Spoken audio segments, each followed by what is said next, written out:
Welcome to All Things Eerie, a collection of spooky tales brought to you by the Nashville Public Library. Here we welcome the unwelcome, try to settle the unsettling, and play host to the undeparted, the undead, and, shall we say, the unreasonable. As we enter the land of shadows and uncertainty, the twilight of your imagination, relax while we pull aside the curtain. Indeed, lift the veil of the secret and unknown. And don't look around too much. It's bad for the nerves. Pull your blanket tight around you and make way for this evening's selection.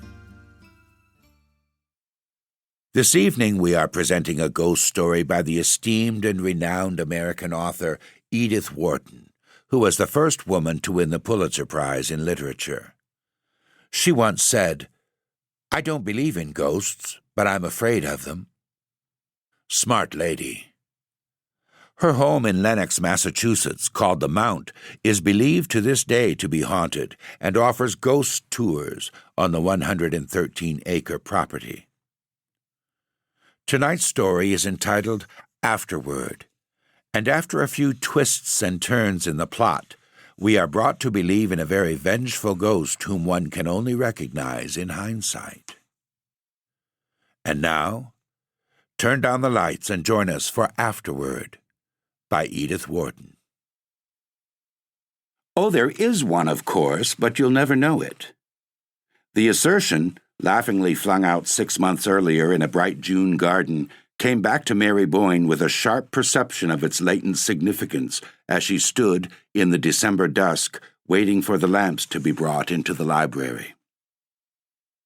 The words had been spoken by their friend Alida Stair as they sat at tea on her lawn at Pangbourne, in reference to the very house of which the library in question was the central, the pivotal feature.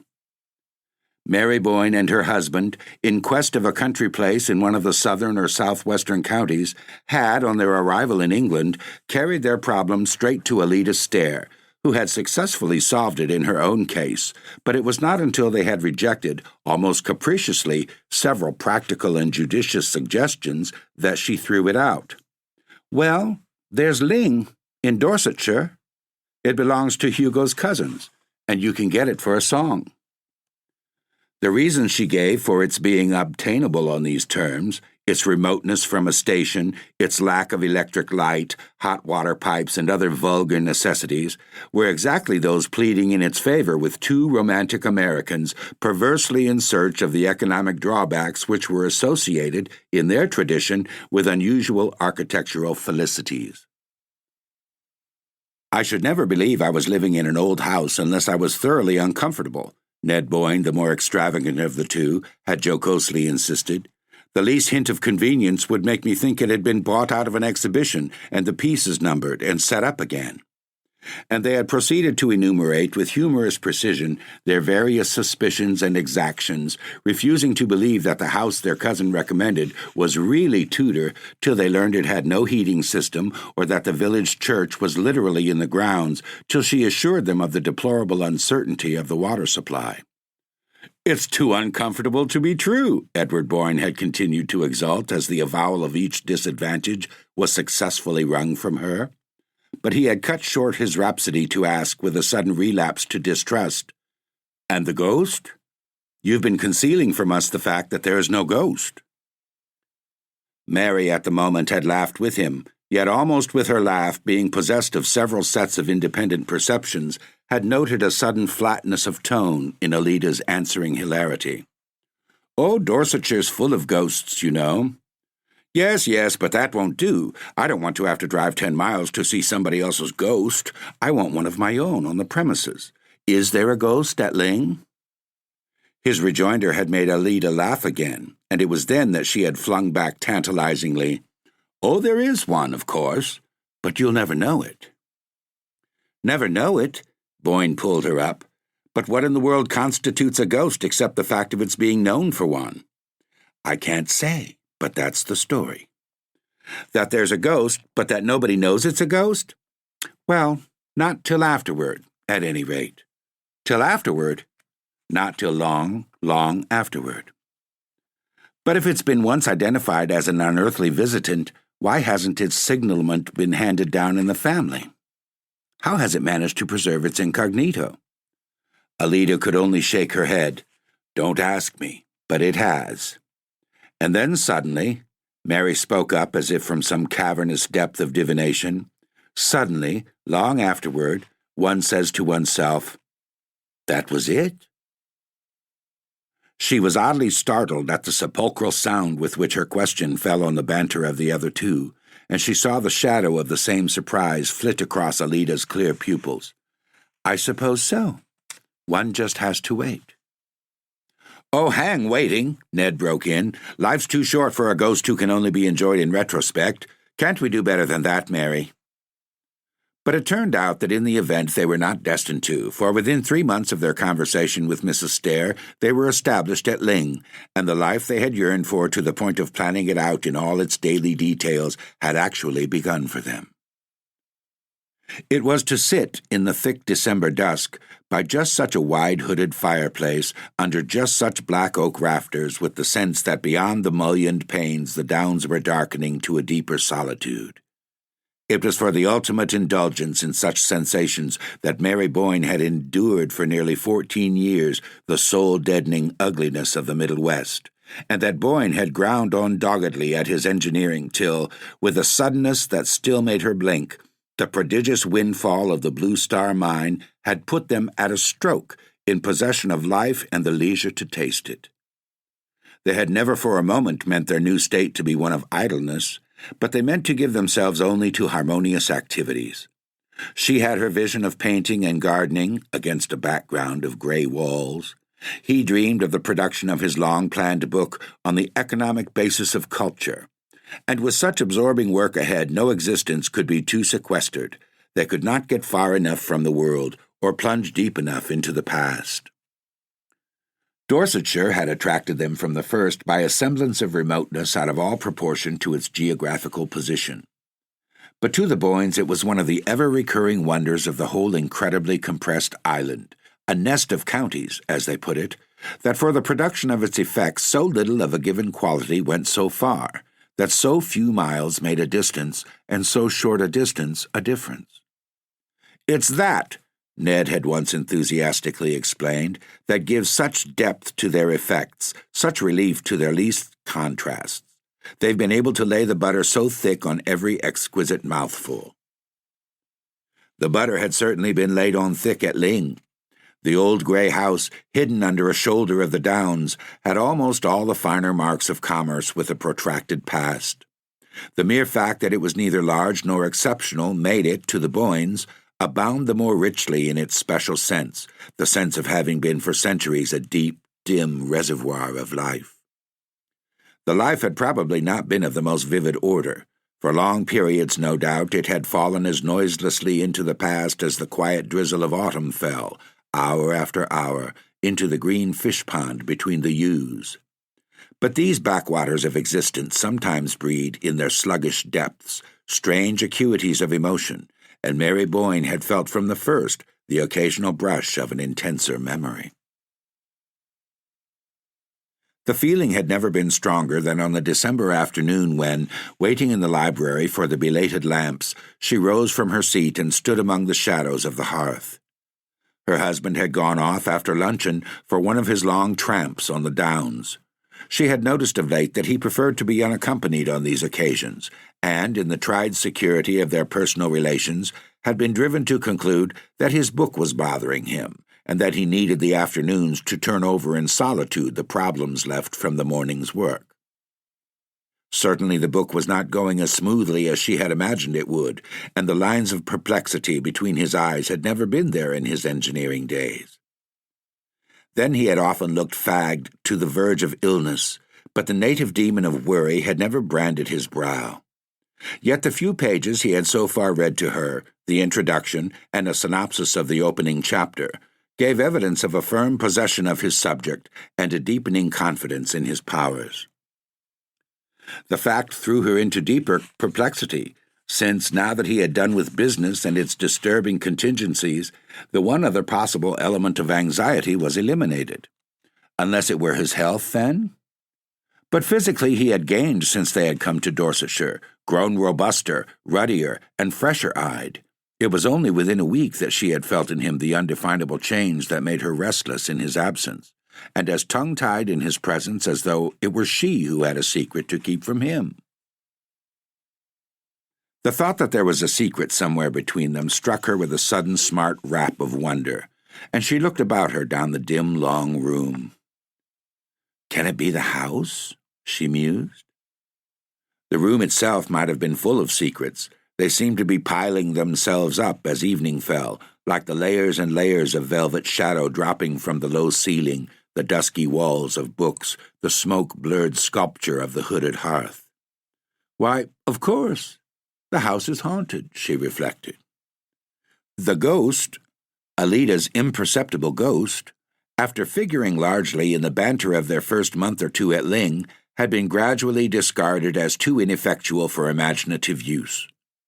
Mary had, indeed, as became the tenant of a haunted house, made the customary inquiries among her few rural neighbors, but beyond a vague, "They do say so, ma'am," the villagers had nothing to impart.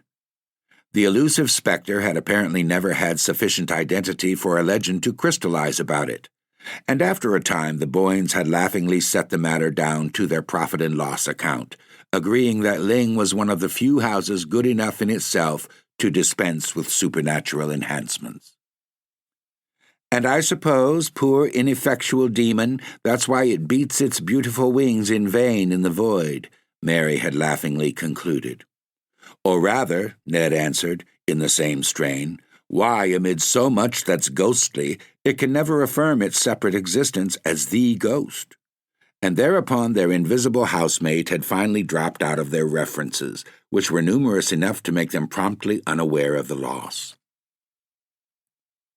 Now, as she stood on the hearth, the subject of their earlier curiosity revived in her with a new sense of its meaning, a sense gradually acquired through close daily contact with the scene of the lurking mystery.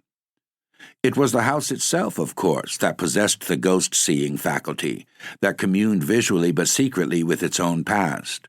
And if one could only get into close enough communion with the house, one might surprise its secret and acquire the ghost sight on one's own account. Perhaps in his long solitary hours in this very room, where she never trespassed till the afternoon, her husband had acquired it already, and was silently carrying the dread weight of whatever it had revealed to him.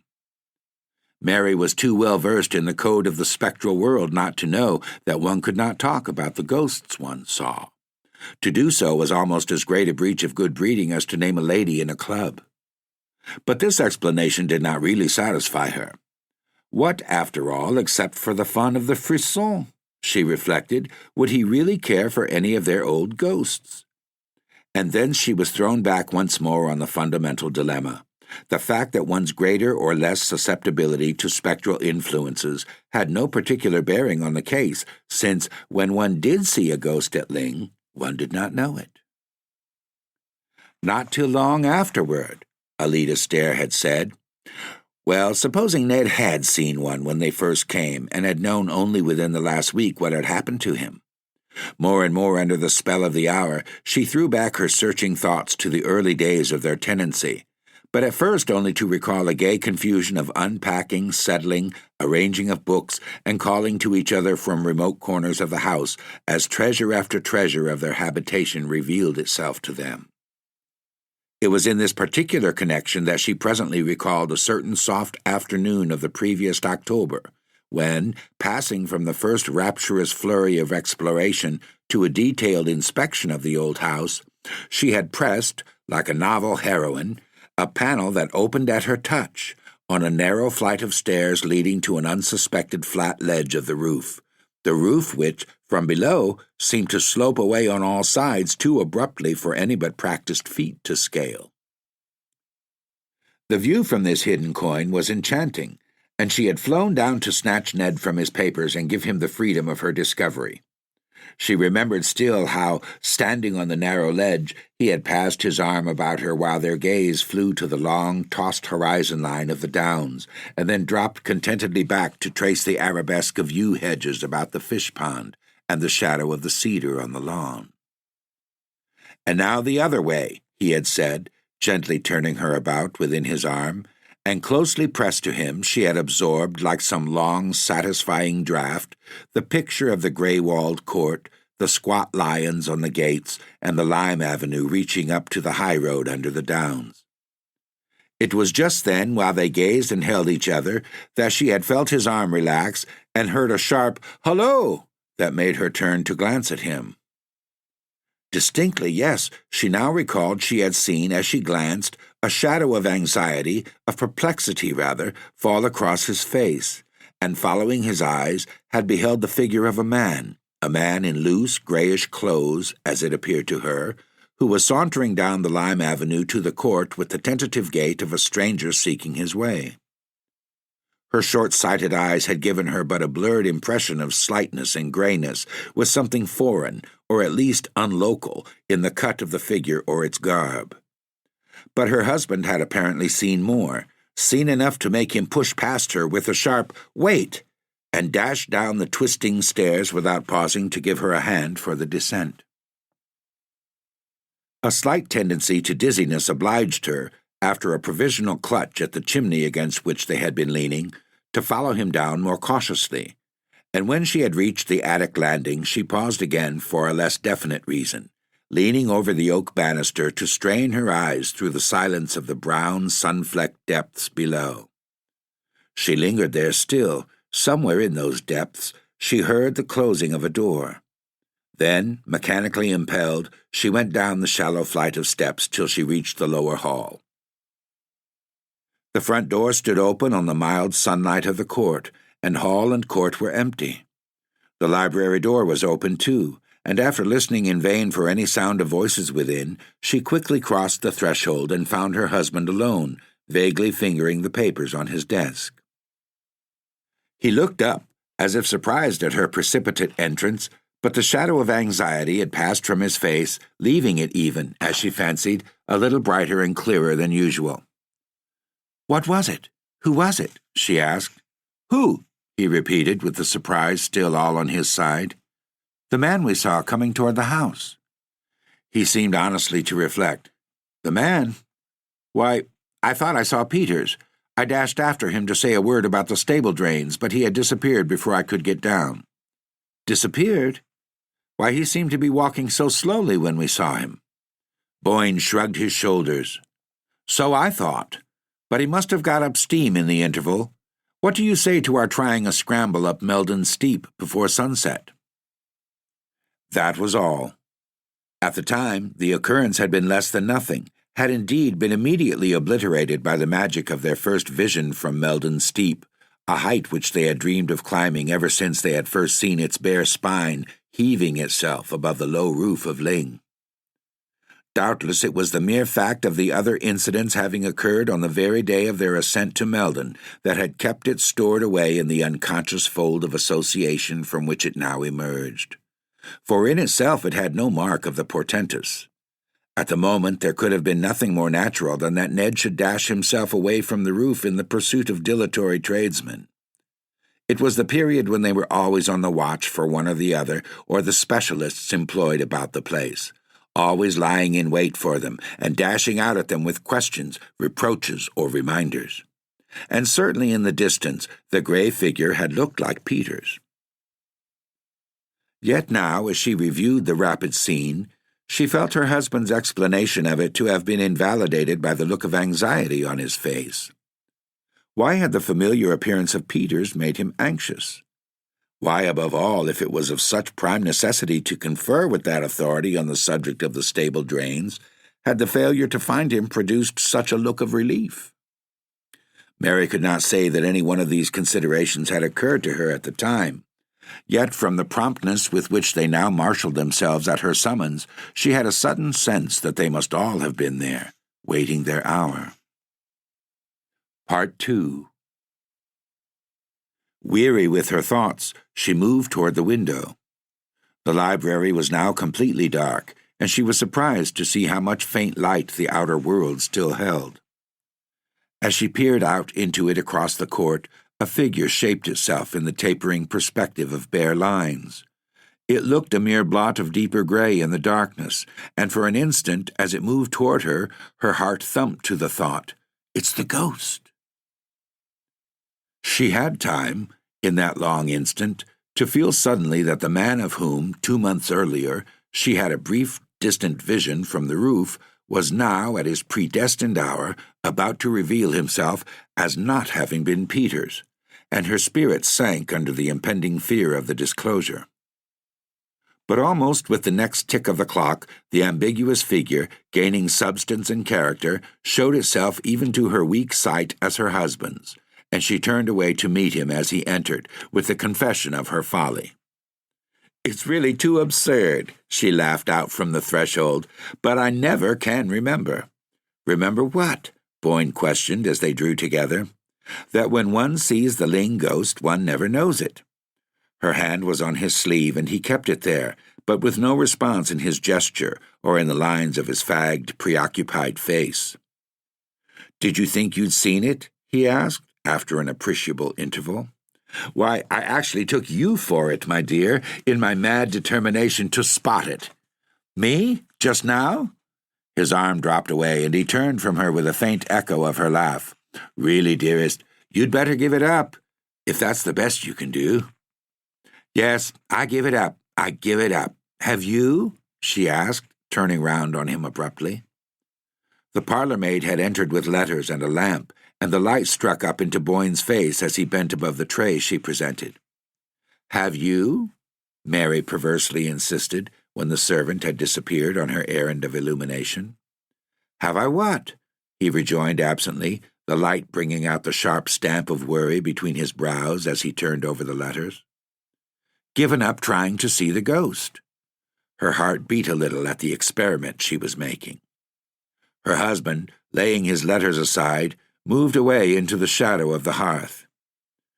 "I never tried," he said, tearing open the wrapper of a newspaper. "Well, of course," Mary persisted, "the exasperating thing is that there's no use trying, since one can't be sure till so long afterward." He was unfolding the paper as if he had hardly heard her, but after a pause during which the sheets rustled spasmodically between his hands, he lifted his head to say abruptly, "Have you any idea how long?"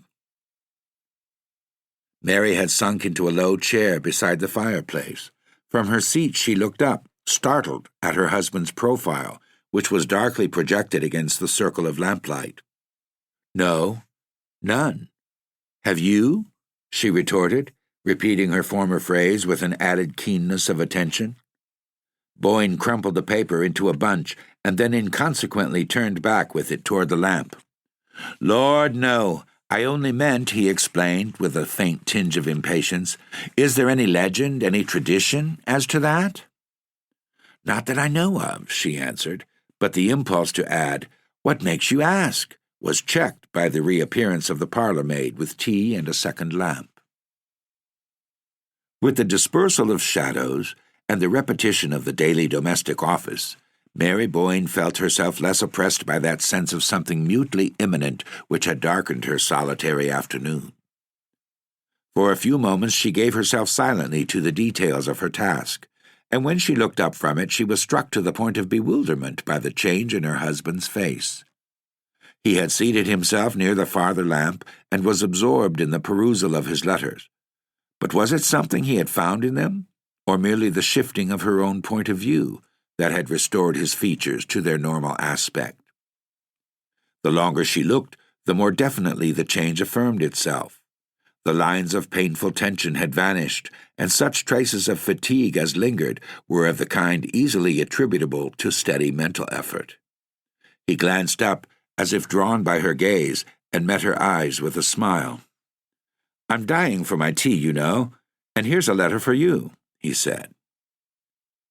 She took the letter he held out in exchange for the cup she proffered him, and returning to her seat, broke the seal with the languid gesture of the reader whose interests are all enclosed in the circle of one cherished presence.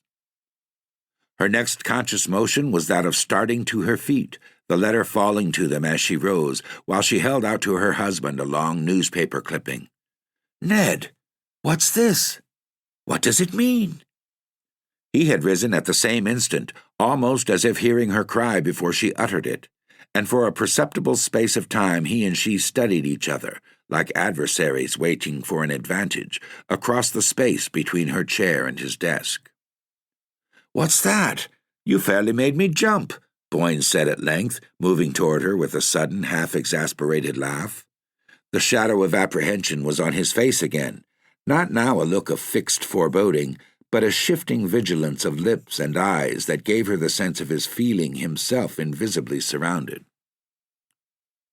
Her hands shook so that she could barely give him the clipping. "This article, from the Waukesha Sentinel, that a man named Elwell has brought suit against you, that there was something wrong about the Blue Star Mine. I can't understand more than half." They continued to face each other as she spoke, and to her astonishment she saw that her words had the almost immediate effect of dissipating the strained watchfulness of his look. "Oh, that!" He glanced down the printed slip and then folded it with the gesture of one who handles something harmless and familiar. "What's the matter with you this afternoon, Mary? I thought you'd got bad news." She stood before him with her undefinable terror subsiding slowly under the reassuring touch of his composure. "You knew about this, then? It's all right?" "Certainly I knew about it, and it's all right." "But what is it? I don't understand. What does this man accuse you of?" "Oh, pretty nearly every crime in the calendar." Boyne had tossed the clipping down and thrown himself comfortably into an armchair near the fire. "Do you want to hear the story? It's not particularly interesting, just a squabble over interests in the Blue Star." "But who is this Elwell? I don't know the name." "Oh, he's a fellow I put into it, gave him a hand up. I told you all about him at the time." "I dare say. I must have forgotten." Vainly she strained back among her memories. "But if you helped him, why does he make this return?" "Oh, probably some shyster lawyer got hold of him and talked him over. It's all rather technical and complicated. I thought that kind of thing bored you." His wife felt a sting of compunction. Theoretically, she deprecated the American wife's detachment from her husband's professional interests, but in practice she had always found it difficulty to fix her attention on Boyne's report of the transactions in which his varied interests involved him. Besides, she had felt from the very first that, in a community where the amenities of living could be obtained only at the cost of efforts as arduous as her husband's professional labors, such brief leisure as they could command should be used as an escape from immediate preoccupations, a flight to the life they always dreamed of living. Once or twice, now that this new life had actually drawn its magic circle about them, she had asked herself if she had done right. But hitherto such conjectures had been no more than the retrospective excursions of an active fancy. Now, for the first time, it startled her a little to find how little she knew of the material foundation on which her happiness was built. She glanced again at her husband, and was reassured by the composure of his face, yet she felt the need of more definite grounds for her reassurance. "But doesn't this suit worry you? Why have you never spoken to me about it?" He answered both questions at once. "I didn't speak of it at first because it did worry me. Annoyed me, rather. But it's all ancient history now. Your correspondent must have got a hold of a back number of the Sentinel." She felt a quick thrill of relief. "You mean it's over? He's lost his case?" There was just a barely perceptible delay in Boyne's reply. "The suit's been withdrawn. That's all." But she persisted, as if to exonerate herself from the inward charge of being too easily put off. "Withdrawn because he saw he had no chance?" "Oh, he had no chance," Boyne answered. She was still struggling with a dimly felt perplexity at the back of her thoughts. "How long ago was it withdrawn?" He paused, as if with a slight return of his former uncertainty. "I've just had the news now, but I've been expecting it." "Just now? In one of your letters?" "Yes, in one of my letters." She made no answer and was aware only after a short interval of waiting that he had risen and, strolling across the room, had placed himself on the sofa at her side. She felt him as he did so pass an arm about her. She felt his hand seek hers and clasp it, and turning slowly, drawn by the warmth of his cheek, She met the smiling clearness of his eyes. "It's all right? It's all right?" she questioned, through the flood of her dissolving doubts. "And I give you my word it never was righter," he laughed back at her, holding her close. Part 3. One of the strangest things she was afterward to recall out of all the next day's incredible strangeness was the sudden and complete recovery of her sense of security. It was in the air when she woke in her low-ceilinged, dusky room. It accompanied her downstairs to the breakfast table, flashed out at her from the fire, and reduplicated itself brightly from the flanks of the urn and the sturdy flutings of the Georgian teapot. It was as if, in some roundabout way, all her diffused apprehensions of the previous day, with their moment of sharp concentration about the newspaper article, as if this dim questioning of the future and startled return upon the past had between them liquidated the arrears of some haunting moral obligation. If she had indeed been careless of her husband's affairs, it was, her new state seemed to prove, because her faith in him instinctively justified such carelessness, and his right to her faith had overwhelmingly affirmed itself in the very face of menace and suspicion. She had never seen him more untroubled, more naturally and unconsciously in possession of himself, than after the cross-examination to which she had subjected him. It was almost as if he had been aware of her lurking doubts and had wanted the air cleared as much as she did. It was as clear, thank heaven, as the bright outer light that surprised her almost with a touch of summer when she issued from the house for her daily round of the gardens. She had left Boyne at his desk, indulging herself as she passed the library door by a last peep at his quiet face, where he bent, pipe in his mouth, above his papers, and now she had her own morning's task to perform. The task involved, on such charmed winter days, almost as much delighted loitering about the different quarters of her demesne as if spring were already at work on shrubs and borders. There were such inexhaustible possibilities still before her, such opportunities to bring out the latent graces of the old place without a single irreverent touch of alteration, that the winter months were all too short to plan what spring and autumn executed. And her recovered sense of safety gave, on this particular morning, a peculiar zest to her progress through the sweet, still place. She went first to the kitchen garden, where the espaliered pear trees drew complicated patterns on the walls, and pigeons were fluttering and preening about the silvery slated roof of their cot. There was something wrong about the piping of the hothouse, and she was expecting an authority from Dorchester, who was to drive out between trains and make a diagnosis of the boiler. But when she dipped into the damp heat of the greenhouses, among the spiced scents and waxy pinks and reds of old-fashioned exotics, even the flora of Ling was in the note.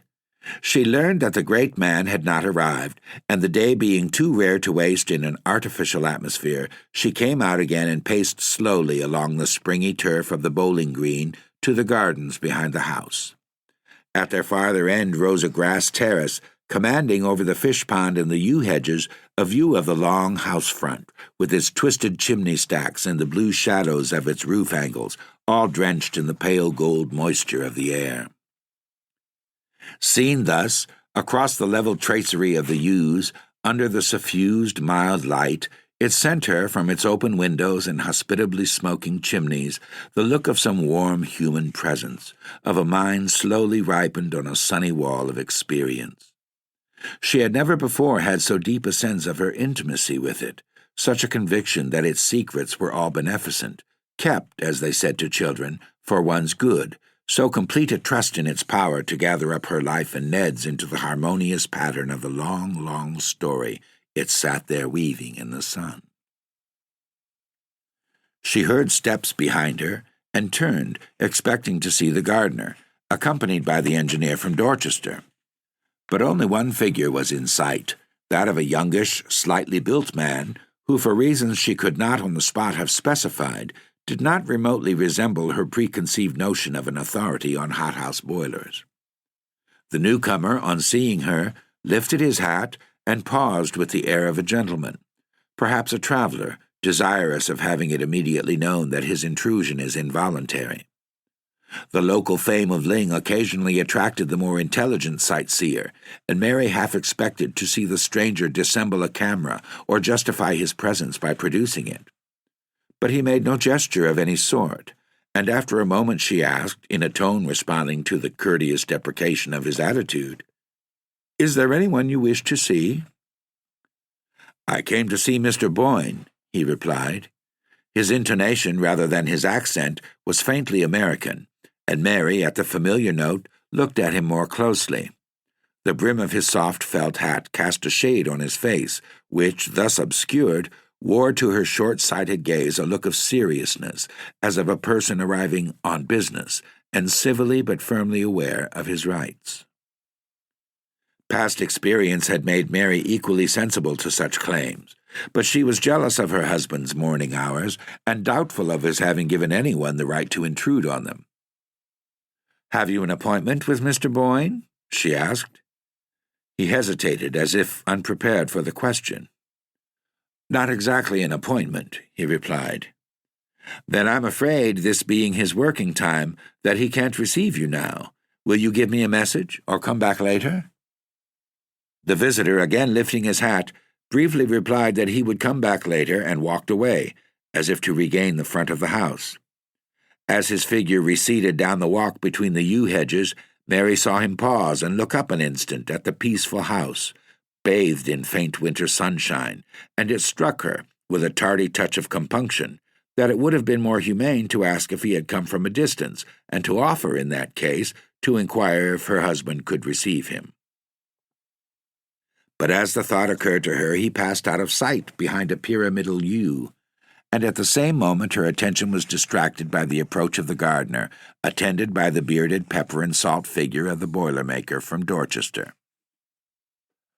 The encounter with this authority led to such far-reaching issues that they resulted in his finding it expedient to ignore his train, and beguiled Mary into spending the remainder of the morning in absorbed confabulation among the greenhouses. She was startled to find, when the colloquy ended, that it was nearly luncheon time, and she half expected, as she hurried back to the house, to see her husband coming out to meet her. But she found no one in the court but an under-gardener raking the gravel, and the hall, when she entered it, was so silent that she guessed Boyne to be still at work behind the closed door of the library. Not wishing to disturb him, she turned into the drawing-room, and there, at her writing-table, lost herself in renewed calculations of the outlay to which the morning's conference had committed her. The knowledge that she could permit herself such follies had not yet lost its novelty, and somehow, in contrast to the vague apprehensions of the previous days, it now seemed an element of her recovered security, of the sense that, as Ned had said, things in general had never been righter. She was still luxuriating in a lavish play of figures when the parlour-maid, from the threshold, roused her with a dubiously worded inquiry as to the expediency of serving luncheon. It was one of their jokes that Trimmle announced luncheon as if she were divulging a state secret, and Mary, intent upon her papers, merely murmured an absent-minded assent. She felt Trimmle wavering expressively on the threshold as if in rebuke of such offhand acquiescence. Then her retreating steps sounded down the passage, and Mary, pushing away her papers, crossed the hall and went to the library door. It was still closed, and she wavered in her turn, disliking to disturb her husband, yet anxious that he should not exceed his normal measure of work. As she stood there, balancing her impulses, the esoteric Trimmle returned with the announcement of luncheon, and Mary, thus impelled, opened the door and went into the library. Boyne was not at his desk, and she peered about her, expecting to discover him at the bookshelves, somewhere down the length of the room. But her call brought no response, and gradually it became clear to her that he was not in the library. She turned back to the parlour-maid. "Mr. Boyne must be upstairs. Please tell him that luncheon is ready." The parlour-maid appeared to hesitate between the obvious duty of obeying orders and an equally obvious conviction of the foolishness of the injunction laid upon her. The struggle resulted in her saying doubtfully, "If you please, madam, Mr. Boyne's not upstairs." "Not in his room? Are you sure?" "I'm sure, madam." Mary consulted the clock. "Where is he, then?" "He's gone out," Trimble announced, with the superior air of one who has respectfully waited for the question that a well-ordered mind would have first propounded. Mary's previous conjecture had been right, then. Boyne must have gone to the gardens to meet her, and since she had missed him, it was clear that he had taken the shorter way by the south door instead of going round to the court. She crossed the hall to the glass portal opening directly on the yew garden, but the parlour-maid, after another moment of inner conflict, decided to bring out recklessly, "Please, madam, Mr. Boyne didn't go that way." Mary turned back. "Where did he go? And when?" "He went out the front door, up the drive, madam." It was a matter of principle with Trimble never to answer more than one question at a time. "Up the drive? At this hour?" Mary went to the door herself and glanced across the court through the long tunnel of bare limes. But its perspective was as empty as when she had scanned it on entering the house. "Did Mr. Boyne leave no message?" she asked. Trimble seemed to surrender herself to a last struggle with the forces of chaos. "No, madam. He just went out with the gentleman." "The gentleman? What gentleman?" Mary wheeled about, as if to front this new factor. "The gentleman who called, madam," said Trimble, resignedly. "When did a gentleman call? Do explain yourself, Trimble." Only the fact that Mary was very hungry and that she wanted to consult her husband about the greenhouses would have caused her to lay so unusual an injunction on her attendant. And even now she was detached enough to note in Trimble's eye the dawning defiance of the respectful subordinate who has been pressed too hard. "I couldn't exactly say the hour, madam, because I didn't let the gentleman in," she replied with the air of magnanimously ignoring the irregularity of her mistress's course. "You didn't let him in?" "No, madam. When the bell rang I was dressing, and Agnes—" "Go and ask Agnes, then," Mary interjected. Trimble wore her look of patient magnanimity. "Agnes would not know, madam, for she had unfortunately burnt her hand in trying the wick of the new lamp from town." Trimble, as Mary was aware, had always been opposed to the new lamp. "And so Mrs. Dockett sent the kitchen maid instead." Mary looked again at the clock. "It's after 2. Go and ask the kitchen maid if Mr. Boyne left any word."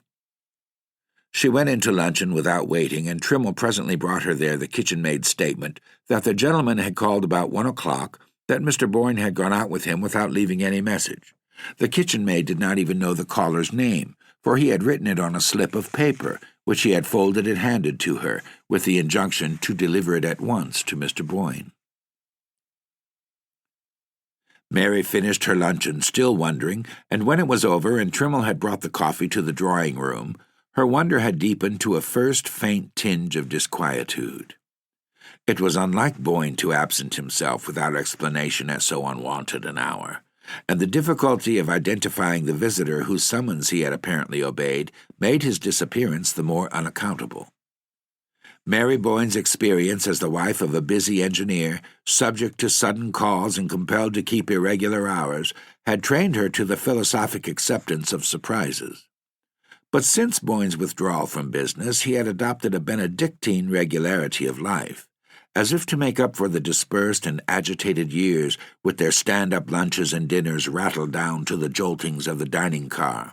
He cultivated the last refinements of punctuality and monotony, discouraging his wife's fancy for the unexpected, and declaring that to a delicate taste there were infinite gradations of pleasure in the fixed recurrences of habit. Still, since no life can completely defend itself from the unforeseen, it was evident that all Boyne's precautions would sooner or later prove unavailable, and Mary concluded that he had cut short a tiresome visit by walking with his caller to the station, or at least accompanying him for part of the way.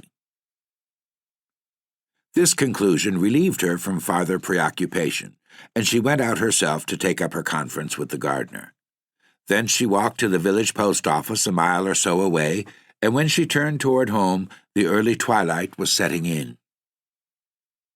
She had taken a footpath across the downs, and as Boyne, meanwhile, had probably returned from the station by the high road, there was little likelihood of their meeting on the way. She felt sure, however, of his having reached the house before her, so sure that, when she entered it herself, without even pausing to inquire of Trimmel, she made directly for the library. But the library was still empty, and with an unwonted precision of visual memory she immediately observed that the papers on her husband's desk lay precisely as they had lain when she had gone in to call him to lunch. Then of a sudden she was seized by a vague dread of the unknown. She had closed the door behind her on entering, and as she stood alone in the long, silent, shadowy room, her dread seemed to take shape and sound, to be there audibly breathing and lurking among the shadows. Her short-sighted eyes strained through them, half discerning an actual presence, something aloof that watched and knew.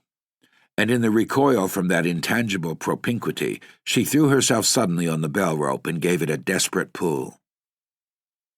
The long, quavering summons brought Trimmel in precipitately with a lamp, and Mary breathed again at this sobering reappearance of the usual. "You may bring tea if Mr. Boyne is in," she said, to justify her ring. "Very well, madam, but Mr. Boyne is not in," said Trimmel, putting down the lamp. "Not in? You mean he's come back and gone out again?" "No, madam, he's never been back." The dread stirred again, and Mary knew that now it had her fast. "Not since he went out with the gentleman?" "Not since he went out with the gentleman." "But who was the gentleman?" Mary gasped out, with the sharp note of someone trying to be heard through a confusion of meaningless noises. "That I couldn't say, madam." Trimmel, standing there by the lamp, seemed suddenly to grow less round and rosy, as though eclipsed by the same creeping shade of apprehension. "But the kitchen maid knows. Wasn't it the kitchen maid who let him in?" "She doesn't know either, madam, for he wrote his name on a folded paper." Mary, through her agitation, was aware that they were both designating the unknown visitor by a vague pronoun, instead of the conventional formula which, till then, had kept their allusions within the bounds of custom. And at the same moment, her mind caught at the suggestion of the folded paper. "But he must have a name. Where is the paper?" She moved to the desk and began to turn over the scattered documents that littered it. The first that caught her eye was an unfinished letter in her husband's hand, with his pen lying across it, as though dropped there at a sudden summons. "My dear Parvis," who was Parvis?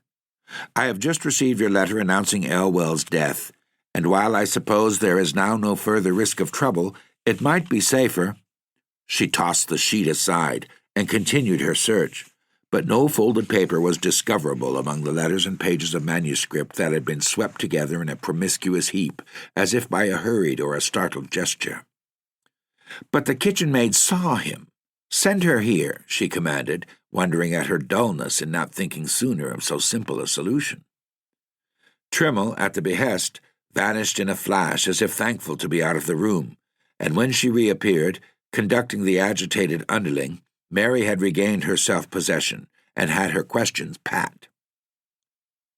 The gentleman was a stranger, yes, that she understood, but what had he said, and above all, what had he looked like? The first question was easily enough answered, for the disconcerting reason that he had said so little, had merely asked for Mr. Boyne, and scribbling something on a bit of paper, had requested that it should at once be carried in to him. "Then you don't know what he wrote? You're not sure it was his name?" The kitchen maid was not sure, but supposed it was, since he had written it in answer to her inquiry as to whom she should announce. "And when you carried the paper in to Mr. Boyne, what did he say?" The kitchen maid did not think that Mr. Boyne had said anything, but she could not be sure, for just as she had handed him the paper and he was opening it, she had become aware that the visitor had followed her into the library, and she had slipped out, leaving the two gentlemen together. "But then if you left them in the library, how do you know that they went out of the house?" This question plunged the witness into momentary inarticulateness, from which she was rescued by Trimmel, who, by means of ingenious circumlocutions, elicited the statement that before she could cross the hall to the back passage, she had heard the gentleman behind her and had seen them go out of the front door together. "Then, if you saw the gentleman twice, you must be able to tell me what he looked like." But with this final challenge to her powers of expression, it became clear that the limit of the kitchen maid's endurance had been reached. The obligation of going to the front door to show in a visitor was in itself so subversive of the fundamental order of things that it had thrown her faculties into hopeless disarray, and she could only stammer out, after various panting efforts at evocation, "His hat, Mum, was different-like, as you might say." "Different? How different?" Mary flashed out at her, her own mind in the same instant leaping back to an image left on it that morning, but temporarily lost under layers of subsequent impressions. "His hat had a wide brim, you mean? And his face was pale, a youngish face?" Mary pressed her with a white-lipped intensity of interrogation. But if the kitchen maid found any adequate answer to this challenge, it was swept away for her listener down the rushing current of her own convictions. The stranger in the garden. Why had Mary not thought of him before? She needed no one now to tell her that it was he who had called for her husband and gone away with him. But who was he, and why had Boyne obeyed his call? Part 4. It leaped out at her suddenly, like a grin out of the dark, that they had often called England so little, such a confoundedly hard place to get lost in. A confoundedly hard place to get lost in. That had been her husband's phrase, and now, with the whole machinery of official investigation sweeping its flashlights from shore to shore and across the dividing straits, now with Boyne's name blazing from the walls of every town and village, his portrait, how that wrung her, hawked up and down the country like the image of a hunted criminal. Now the little compact, populous island, so policed, surveyed, and administered, revealed itself as a sphinx-like guardian of abysmal mysteries, staring back into his wife's anguish eyes as if with the malicious joy of knowing something they would never know. In the fortnight since Boyne's disappearance, there had been no word of him, no trace of his movements. Even the usual misleading reports that raise expectancy in tortured bosoms had been few and fleeting. No one but the bewildered kitchen maid had seen him leave the house, and no one else had seen the gentleman who accompanied him. All inquiries in the neighborhood failed to elicit the memory of a stranger's presence that day in the neighborhood of Ling, and no one had met Edward Boyne, either alone or in company, in any of the neighboring villages, or on the road across the downs, or at either of the local railway stations. The sunny English noon had swallowed him up as completely as if he had gone out into the Cimmerian night. Thank you for listening. Tune in to All Things Eerie in the coming days for the conclusion of Afterward by Edith Wharton. For more shivers, stories, and episodes, visit the Nashville Public Library website at library.nashville.org. Feel free to leave requests or suggestions. Original music for this podcast is by Dawn Northwind and was produced and recorded by Adam Dean. Art design is by Allison Price. NPL studio engineering is by Forrest Eagle. All of whom, with me, send their very best wishes to you for a very good night.